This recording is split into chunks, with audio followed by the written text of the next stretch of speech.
Mensaje dominical del Monseñor Andrés Carrascosa, Nuncio Apostólico en el Ecuador.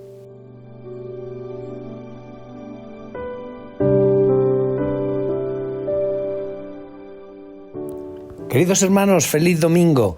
Estamos en el segundo domingo de Pascua, el domingo en el que se concluye la octava de Pascua, que es como un día que dura en la liturgia 8 días.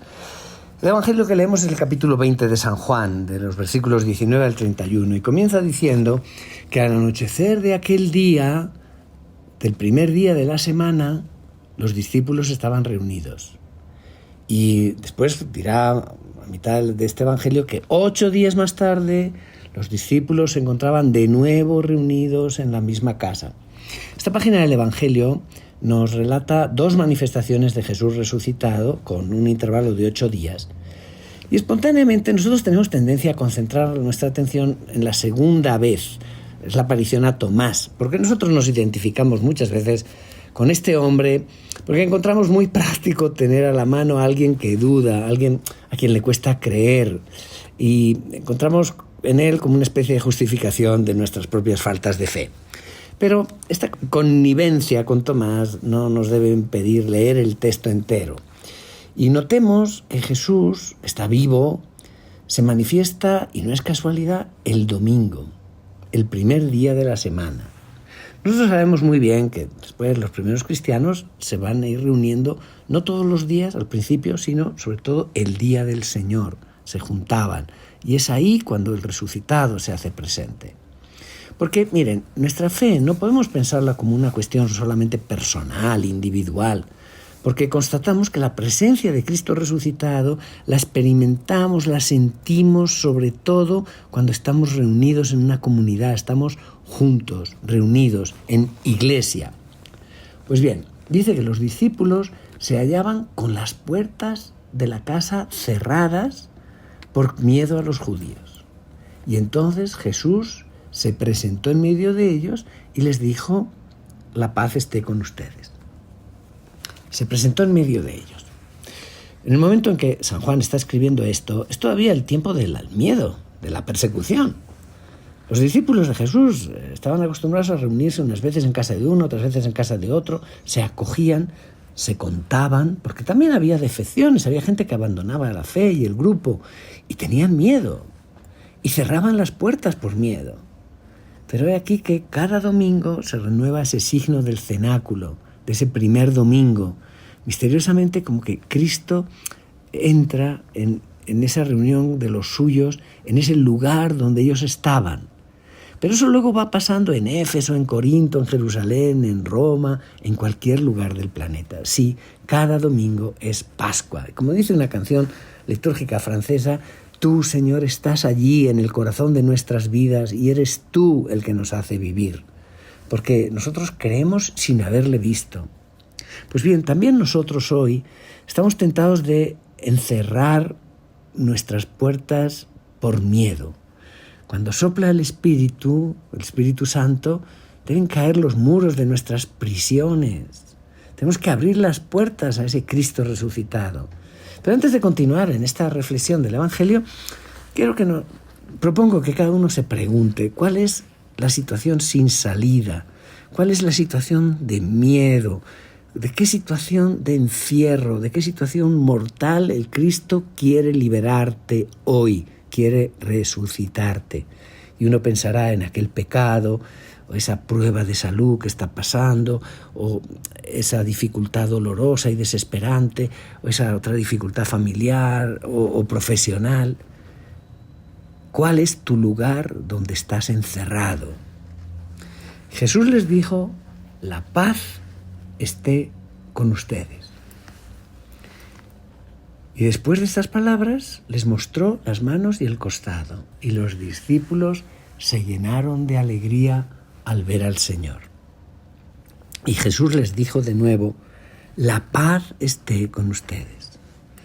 Es que la alegría de la Pascua, la alegría cristiana, no es esa alegría fácil, espontánea, la que nos nace naturalmente cuando todo va bien, cuando la salud es buena, cuando somos jóvenes y llenos de vitalidad, cuando las cosas que comenzamos nos van bien, cuando nuestras relaciones de amistad o de familia son agradables. No, la alegría de la resurrección es la que viene después del miedo.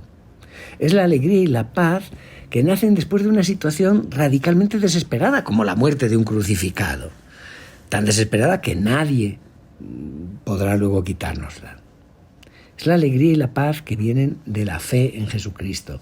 Y en cada asamblea dominical, en cada misa, como aquel día, Jesús nos desea la paz. Y lo hace por la voz del sacerdote: la paz esté con ustedes.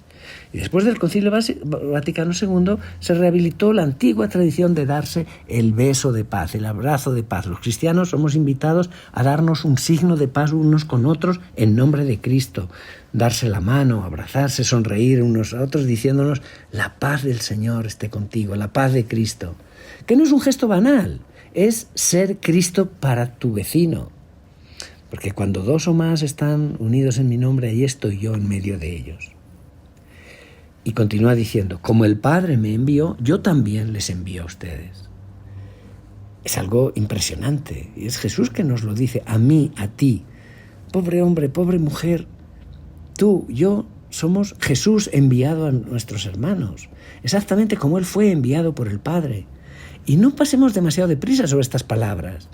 No vayamos demasiado deprisa a ver a Tomás, el que no creía. Quedémonos un momento en estas palabras de Jesús. Entendamos esta fantástica responsabilidad que Él nos confía. La misión de Cristo es confiar a la Iglesia, a mí, a ti. Yo, tú, somos enviados por Jesús, como Jesús ha sido enviado por el Padre. Y tenemos que descubrir el sentido de estas palabras, que una vez más son palabras latinas y griegas que no se han traducido. Cuando decimos la palabra misión, misión significa envío, viene de la palabra missus en latín. Apóstol significa enviado, viene de apóstolos en griego. Cuando yo me encuentro con alguien en mi trabajo, en el lugar donde vivo, yo no estoy solamente ahí en mi nombre propio, estoy como enviado por Jesús, en su nombre, por cuenta de Él, como Jesús fue enviado por el Padre. Y tengo que decirle al hermano un mensaje de parte de Jesús.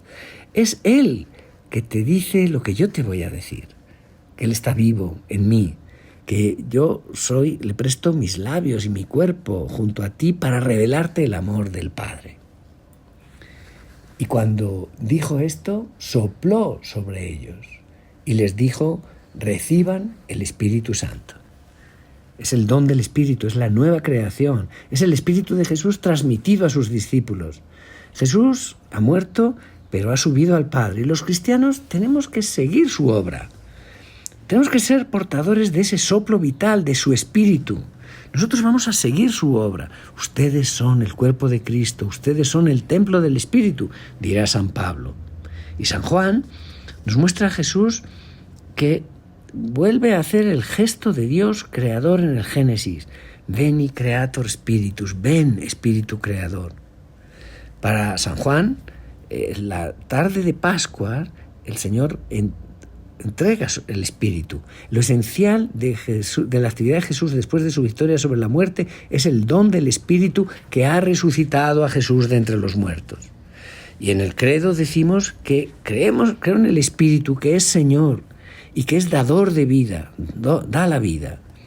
El Espíritu que nos es donado a los hombres la misma tarde de Pascua y que estallará en la plaza pública después de 50 días, el día de Pentecostés. Este es ese Espíritu de Dios que viene de hacer el golpe más grande que se puede hacer, arrancando a Jesús del poder de la muerte y levantándolo como Hijo de Dios por la resurrección.